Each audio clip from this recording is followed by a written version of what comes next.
Fala pessoal, então vamos seguir o baile. Dessa vez agora nós entramos na superclasse que é dos anfíbios. Na verdade, a superclasse dos tetrápodes, aonde está a classe dos anfíbios, tá? Eles vão levar esse nome porque eles têm basicamente dois mundos no qual eles vivem. Anfi é dois e bios é vida. Eles vivem na Terra, mas são extremamente dependentes da água. Eles não estão na Terra de uma forma independente. Isso também acontece no mundo vegetal com as plantas conhecidas como briófitas, que são as primeiras plantas a surgirem no ambiente terrestre, que evoluíram das algas, né, marinhas. Os anfíbios é a mesma lógica, evoluíram dos peixes e assim eles conquistaram a Terra, porém com uma certa dependência da água. Eles vão precisar de viver em locais úmidos e a gente vai ver o porquê disso. A maioria deles são carnívoros, comendo muito insetos e outros pequenos animais, né? Caracóis, lesmas, esses molúsculos, dependendo do tamanho do sapo, até pequenos camundongos. A sua pele ela é fina e permeável. E isso aqui tem total relação com a sua respiração e com a sua necessidade de viver em ambiente úmido, tá? A queratinização acontece o quê? O tecido epitelial, que é o tecido mais superficial da pele do anfíbio, a nossa, por exemplo, ele vai acumulando uma substância que é queratina, que deixa ele hipermeável. No nosso caso, acontece isso com a nossa pele, tá? As células da epiderme vão sendo preenchidas de queratina e vão morrendo, e isso deixa ela impermeável. E aí isso dá proteção e tudo mais. Só que como o anfíbio precisa ter uma pele permeável para ele respirar, que é o que a gente vai falar, ela não é muito queratinizada, tá? Ela não é preenchida por essa substância em grande quantidade. E como os peixes são pecilotérmicos, ou seja, não controla sua temperatura. Sua temperatura depende da temperatura do ambiente. Sua forma de alimentação, assim, é bem conhecida, né? Eles podem projetar sua língua, que é bem musculosa, e ele captura um inseto ou algum outro animal. É, a respiração desses animais vai ser pela pele, tá? Porém, quando ele está na fase terrestre, nós chamamos de respiração pela pele, nós chamamos cutânea. Por que eu falo a fase terrestre? Todo mundo sabe que um sapo, antes ele tem uma fase, que é a fase do girino, e o girino vive na água. Todo mundo que vive na água depende de respirar de brânquias, né? É a estrutura que consegue tirar oxigênio da água. Então vive na água, respira por brânquias. Esses animais, no caso, enquanto ele é girino, ele respira por brânquia. Quando ele vai para o ambiente terrestre, ele sofre a metamorfose, ele vai ter um pulmão pequenininho, fraquinho, que não dá conta do serviço, e a sua respiração principal é a cutânea, que é pela pele, tá? Eles vão ter um coração que vai ter agora dois átrios e um ventrículo, diferente do coração que a gente via nos peixes. O peixe só tinha duas cavidades. O que é duas cavidades? Dois compartimentos, um átrio e um ventrículo. O átrio é sempre o compartimento que recebe o sangue e o ventrículo é o compartimento que expulsa o sangue do coração para as veias, né, para ele circular. Então, enquanto os peixes só tinham um de cada, os anfíbios já aparecem com uma evolução no sistema cardíaco com dois átrios. E a gente vai detalhar isso aí. Olha esse comparativo aqui que interessante. Coração de um peixe, olha o coração do anfíbio. E aí, galera, você tem que entender a seguinte coisa: mas por que a gente está comparando a circulação? É muito simples. Circulação onde eu circulo nutrientes, os gases, como oxigênio e CO2, que os animais usam para produzir energia. Então, quanto mais complexo o animal, mais energia ele gasta, mais eficiente tem que ser a produção de energia. E para minha produção de energia ser eficiente, eu dependo de uma distribuição da matéria-prima para a energia ser produzida, que no caso seria o que? O oxigênio, glicose que vem pelo sangue. Então, uma circulação eficiente alimenta minhas células de matéria-prima de uma forma mais eficiente. Então, o meu animal ele é mais complexo, mais elaborado. E, naturalmente, para eu sustentar, nutrir e abastecer essa estrutura toda, eu tenho que ter uma circulação eficiente. E a minha circulação aqui do anfíbio, por exemplo, lembra, o que está em azul é o sangue venoso e o que está em vermelho é o sangue arterial. Diferença é só química, que é o que? O sangue arterial está cheio de oxigênio, o sangue venoso está cheio de gás carbônico. Vamos pegar aqui, ó. Ventrículo, que é sempre quando o sangue sai, ele sai de um ventrículo. O ventrículo bombeia o sangue que desce aqui para uma artéria. Aí vai deixando oxigênio para as células e pegando CO2. E esse CO2 vai voltando por uma veia, cai no átrio aqui direito, cai no ventrículo e só tem o ventrículo. O que o ventrículo faz? Ele bombeia esse sangue para cá. Mas nota, no mesmo ventrículo, entra o sangue venoso e o sangue arterial. Tá vendo? O sangue se mistura aqui nesse cara e é ele que é responsável por bombear o sangue. Ele bombeia o sangue aqui para cima, esse sangue vai um pouco para as artérias e um pouco para a artéria que vai para o pulmão. Para quê?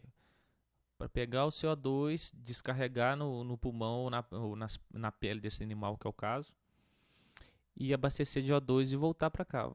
Então, primeira coisa que, apesar de agora meu sistema circulatório vai funcionar como? Primeiramente, ele não é classificado como simples. O que é simples? Ele dá uma volta só. Ele agora tem circulação dupla, que nós chamamos. O sangue vai passar 2 vezes no coração. Ele sai aqui, passa pelo corpo, distribui as coisas e volta para o coração. Depois ele vai para os pulmões ou os vasos próximos à pele, reabastece e volta para o coração. Então isso aqui de cara já é chamado de circulação dupla, ok? E aí o que acontece? Quando o coração mistura, vamos pegar aqui uma canetinha. Quando o coração vai misturar o sangue arterial com o sangue venoso, tá? A gente fala que essa circulação é incompleta, ok?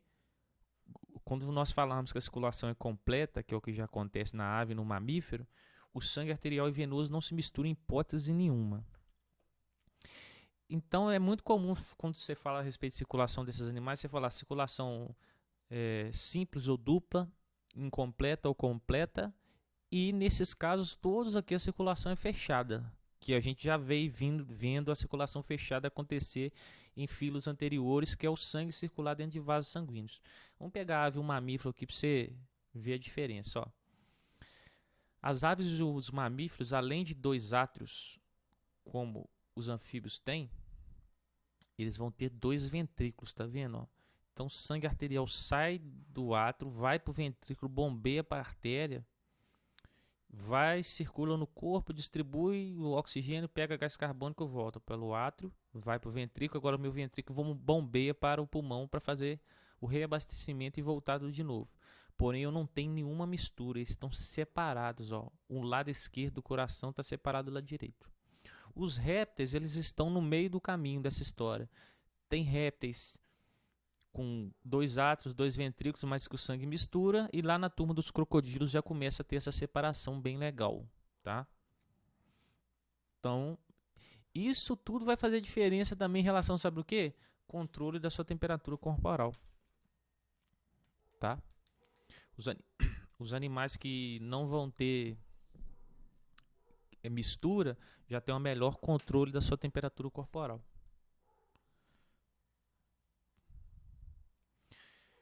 O sistema nervoso deles não tem nada de novo, né? Tem estruturas sensoriais da visão, tá? Audição, olfativas, gustativas.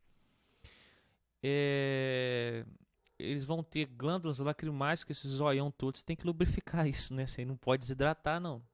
E tem glândulas que produzem até venenos, né? Tem sapos que tem glândulas aqui atrás, que quando ele é mordido por um predador, essa glândula libera substâncias tóxicas. Reprodução. são dioicos, ou seja, têm sexos separados. Desenvolvimento indireto significa o quê? Sempre quando nasce o fiote, ele não nasce igual ao adulto. Tem uma fase larval, que é do girino.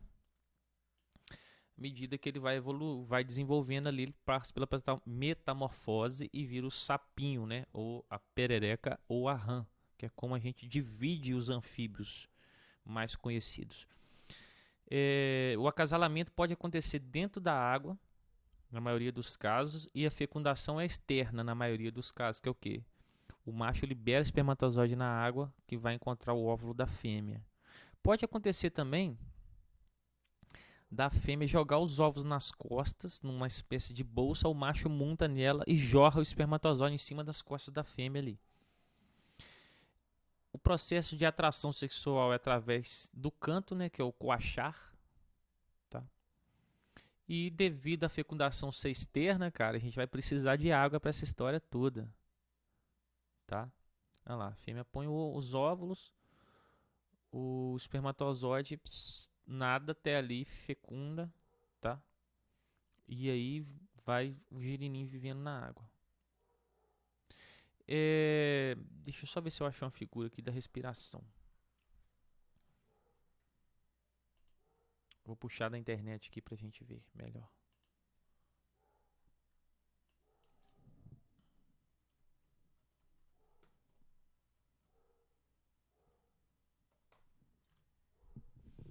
Questão da respiração cutânea do sapo é isso aí, ó.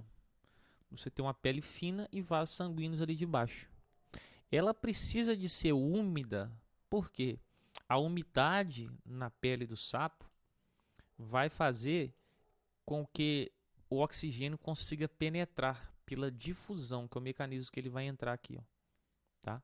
Se a pele do sapo for seca, ele não vai conseguir fazer o oxigênio e o CO2 sair. Então, para início de conversa, ela é fina, permeável e tem que estar úmida para permitir que esses gases entrem e saiam dela.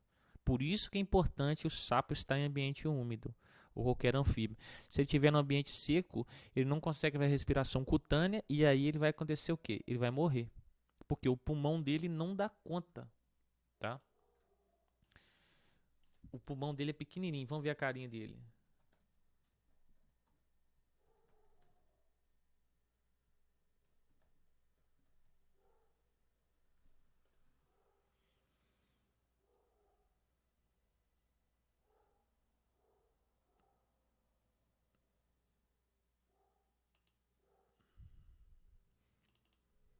Esse pulmão deles, pessoal, é insuficiente para abastecer de gases a demanda que o corpo desse animal tem, você está entendendo? Por isso que a questão da pele, aqui não é figura não. Por isso que a questão da pele passa a ter grande importância, tá? Porque esse pulmão ele é insuficiente para a gente abastecer. Então, se você jogar sal no sapo, ou deixar ele num ambiente que ele não tem umidade para abastecer sua pele com essa umidade, o pulmãozinho dele não vai dar conta, ok? Uma coisa interessante que você pode observar, quando chove, você vê sapo aparecendo na estrada de noite para tudo quanto é lado. Porque o entorno de onde ele vive fica todo molhado, úmido, então ele fica animadinho para dar um rolê em segurança, né? Porque vamos supor, se ele sair e for muito longe de um córrego, de um açude, onde ele tem a sua umidade garantida, e aí ele, tipo assim, não consegue voltar a ponto de abastecer a pele dele de umidade, ele tem um grande problema, né? Para resolver. E os sapos, a classe dos anfíbios, vão ser divididos em os anuros, que vão ser a turminha que não tem cauda, geralmente representado pelas rãs. E aí as rãs é muito comum você ver uma pelinha entre os dedos dela. A rã é comum às vezes você ver uma pelinha entre os dedos, tá? Tem um porte médio, geralmente as pererecas são bem pequenininhas. Os sapos já são mais corpulentos. Então os anuros é onde a gente vai encontrar o sapo, a perereca e a rã, tá? possuem 2 pares de patas. As rãs apresentam membrana entre os dedos, os sapos não vão apresentar essas membranas, e as pererecas, elas vão ter umas bolinhas que é como se fosse uma ventosinha na ponta do dedo. Aqui dá para você ver uma membraninha aqui, ó, nessa pata traseira, entre esse dedo e o outro dedo.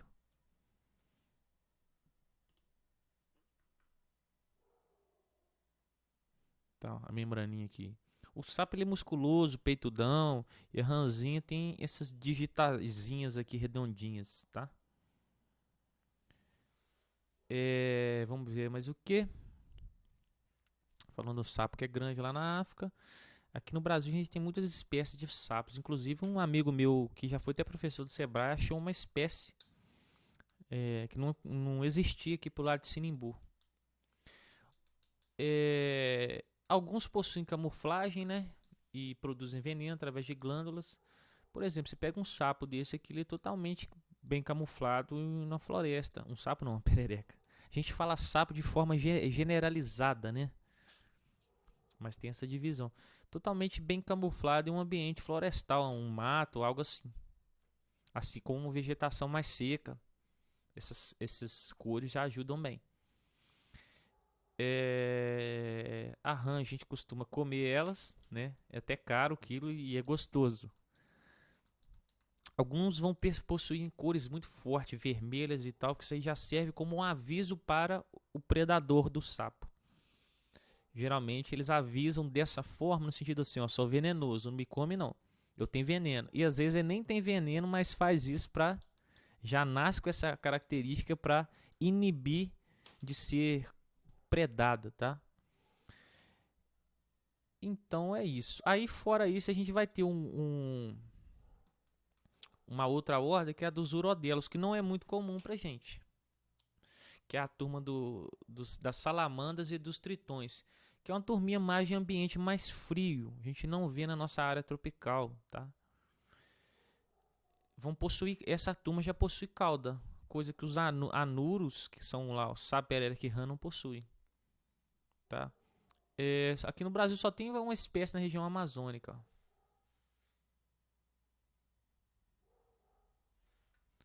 Cadê a carinha? Aí, ó.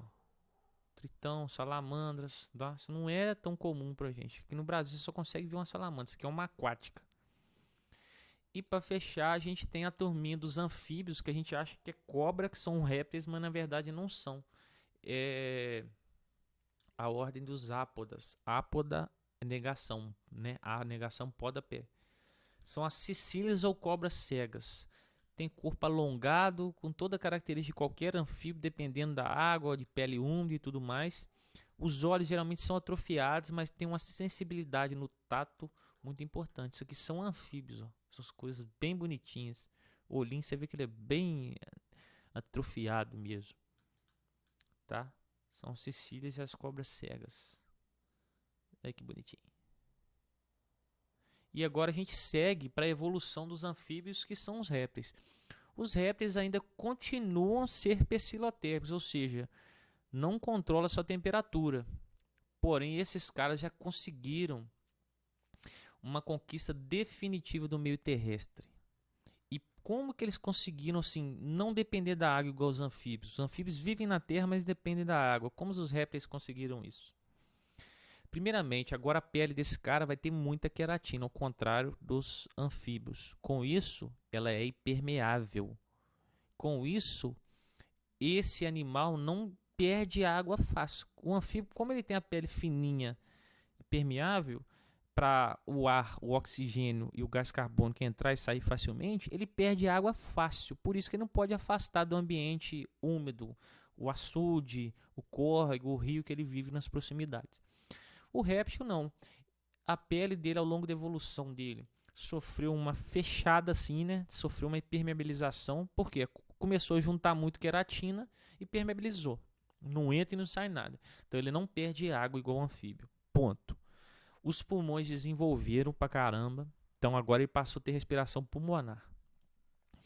A fecundação é interna, ou seja, o macho tem estrutura copuladora que vai lá na fêmea, que nem, né, o caso dos tubarões, injeta o espermatozoide dentro do corpo da fêmea, fecunda o óvulo lá dentro. E aí, na maioria deles, eles produzem ovos, né? liberam ovos ali com o embrião e ali esse embrião vai desenvolvendo ali dentro. A fecundação aqui, ao contrário da maioria dos peixes, não vai depender da água, não. Né? Você pegar os peixes ossos, a fecundação deles depende da água. E agora eles vão produzir um ovo grande, comparado ao dos peixes, com uma casca dura que dá proteção ao seu embrião e nutre ele ali por mais tempo. Tá? Os anfíbios tinham seus ovinhos desenvolvendo dentro da água. Agora o ovo do réptil já é no ambiente terrestre. Então, devido a essa casca e outros estudos que a gente vai comentar, ele consegue agora desenvolver o seu embrião dentro do ovo no ambiente terrestre. Então, esses itens aqui fez o réptil conquistar a Terra, definitivamente. O coração agora dele já ganha 2 átrios e 2... Já vai ter casos em que a gente vai ter 2 átrios e um ventrículo parcialmente dividido, e já vai ter caso que vai estar totalmente separado. Só corrigir aqui que eu já estava falando errado. O coração aqui ainda tem 3 câmaras ao invés de 4, tá? A 4 câmaras vai ficar para aves e para mamíferos. Porém, a gente já inicia uma ideia de separação entre o sangue arterial e o sangue venoso. Nos crocodilianos, que digamos assim, na parte circulatória são os répteis mais avançados, eu já tenho separação. O sangue arterial não mistura com o sangue venoso, tá? Respiração é pulmonar da turma toda, tá? Aqui está a ideia. O que acontece? Se você... Deixa eu ver um detalhe aqui. 2 átrios, ventrículos... Ah, tá. É um ventrículo, mas ele é parcialmente dividido, tá? Que aqui dali estava confuso no slide. Se eu pegar os... Como é que fala? Os répteis mais primitivos, a gente vai ver o quê? 2 átrios e um ventrículo que ele é parcialmente dividido. Então dá a ideia de 2, tá vendo? Como se fossem 4 câmaras. Mas como ele não é totalmente dividido, então por isso que fala lá 2 átrios e um ventrículo. Porém ele é parcialmente dividido. Aqui, ó, o sangue arterial entra por aqui. Opa, o sangue venoso que está em azul entra por aqui. Daqui vai para os pulmões, reabastece. Cai no átrio esquerdo, vem para o ventrículo esquerdo, bombeia, sai para essa artéria, vai para o corpo, aí volta para cá. Aqui eu tenho uma pequena região que ocorre a mistura, tá? Então, essa divisão ajudou a melhorar um pouco a separação entre os dois tipos de sangue. Porém, esse sangue ainda não vai purinho. O que é o sangue purinho, gente? Você imagina eu mandar para o meu corpo aqui sangue com hemácias carregando oxigênio, que é o que as células precisam, e um pouco de hemácias carregando CO2, que é o que as células querem despejar nas hemácias para trazer de volta para os pulmões e jogar isso para fora. Então eu não mando um sangue extremamente puro para as células. E naturalmente a produção de energia fica um pouco prejudicada. Os crocodilianos, a gente já vai dividir certamente em 4 câmaras, 2 átrios e 2 ventrículos separados totalmente, igual os anfíbios e igual as aves e os mamíferos. Porém, tanto na artéria aqui do ventrículo direito, onde leva o sangue para os pulmões, e a artéria do ventrículo esquerdo, que leva o sangue para o corpo, você tem um pequeno canal de ligação entre elas, tá vendo? E acaba tendo uma misturadinha menor de sangue aqui. Essa misturadinha essa estrutura que faz essa pequena misturadinha é o forâmen de Paniza, tá? Eu vou encontrar isso só nos crocodilos. Então, resumindo, crocodilos, a circulação é dupla, porque o sangue vai passar 2 vezes pelo coração, que nem os répteis. Fechada, todo mundo aqui é fechado, tudo acontece dentro de vasos sanguíneos. E na turminha aqui dos mais primitivos, a circulação ainda é incompleta. Um incompleto é melhorzinho do que os anfíbios, né? Porque tem uma divisão, mas ainda mistura. E nos crocodilianos ela é praticamente completa, com uma pequena mistura, mas não é totalmente. Então, só separar esses detalhes aí, tá? Sistema nervoso, nada de novo. Eles vão ter umas pálpebras com a membrana. Às vezes você vê o anfíbio, ele, digamos assim, ele tem a pálpebra, mas ele tem uma membrana, como se fosse uma capa que tampa o olho dele, saca? Que isso aí é para proteger, tá? O olho dele vai ter glândulas lacrimais e tudo mais. Eles não vão ter uma orelha externa, eles têm um orifíciozinho aqui, tá? No qual eles captam o estímulo auditivo. Se reproduzem normalmente, desenvolvimento aqui é direto, ou seja, depois que sair do ovinho, o neném já nasce do jacaré, já nasce com a carinha de jacaré. Ele não vai nascer um jacaré rosinha, sem nada, para depois desenvolvendo um jacaré desenvolvido como adulto, como a gente conhece, tá? Essa turma não tem cuidado parental, que significa o quê? Eles largam o ovo para lá, o filhote nasce, e na hora que o filhote nasce, ele nem vê a mãe, nem sabe quem que é a mãe, quem que é o pai, tá? E aí o filhotinho já sai e vai ver qual vai ser na vida, tá? Alguns casos a gente vai ter ovo vivíparo, que é o quê? O filhote, quando ele sai do ovo, precisa de terminar o desenvolvimento lá junto do corpo da mãe, mas não é a maioria, tá? As tartarugas aí. Lembrando que as tartarugas, para definir o sexo, depende da temperatura. 1 grau já diferencia se é macho ou é fêmea. Por isso o problema do aquecimento global. As tartarugas, a fêmea joga os seus ovos tudo lá no mar. 100, 120 ovos. Depois ela sai fora, deixa os ovos ali. Eles nascem sozinhos. E vai lá, aquele monte de tartaruguinha pro mar. E só, digamos assim, 1 ou 2 chega à idade adulta. Então, como a sobrevivência é difícil, os animais vão investir em quantidade, tá? É sempre essa lógica. As ordens são os quelônios, que é a turminha da tartaruga, os crocodilos, já fala, lacertílios, a turma dos lagartos, e ofídeos, é a turma das cobras, tá? Os quelônios vão apresentar as placas ósseas dérmicas, que se fundem, que formam o casco da tartaruga, tá? Não tem dente. A carinha deles aí, ó. Isso aqui é uma placa que funde osso com tecidos dérmicos, né, que é da pele. Crocodiliano são os jacarés que a gente conhece, os crocodilos, tá? Diferente das outros répteis, eles já vão ter o coração com 4 cavidades, que é o que a gente chama de câmaras, tá? Que tem aquela misturinha e tudo mais. As famílias dos crocodilianos vão ser divididos pela cabeça e o tipo de dente, ó. Crocodilo, jacaré e gavial, tá? O nosso mais comum aqui para nós é o jacaré, mais comum da gente ver. O gavial, ele tem a boca de uma forma bem fina, tá vendo? O crocodilo, ele já tem uma boca assim maior, mais robusta, ele fica maior que o jacaré. O jacaré já vai ter uma boca mais achatada, menos arredondada.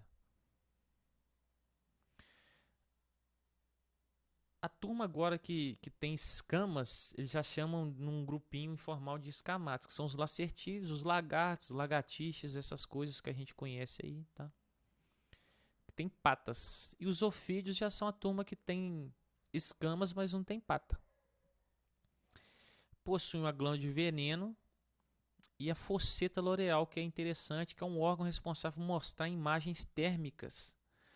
Tipo assim, a cobra ela vai caçar através de um sensor térmico, que é a fosseta loreal, onde ela vai percebendo o calor.